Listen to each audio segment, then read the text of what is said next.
এই কমিটি আমাদের আনোয়ার ভাই ও খোকন সাদা এই কমিটি দিয়েছেন। যারা এই কমিটির বিরুদ্ধে কথা বলেন তাদেরকে আমি আঙ্গুল তুলে একটি কথা বলতে চাই, এই কমিটি ওনারা দেয় নাই।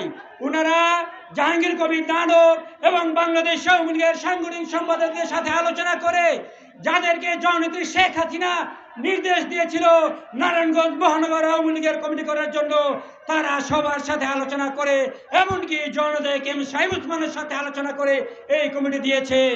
আপনারা অনেক আঙ্গুল লাগছেন, তাদের উদ্দেশ্যে বলতে চাই কোনো কার্যকরী হবে না।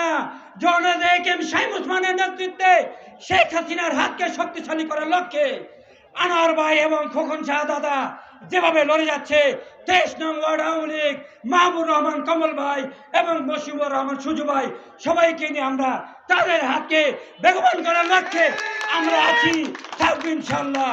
জয় বাংলা, জয় বঙ্গবন্ধু, জয় হোক মেহনতি মানুষের 23 নং আওয়ামী লীগের।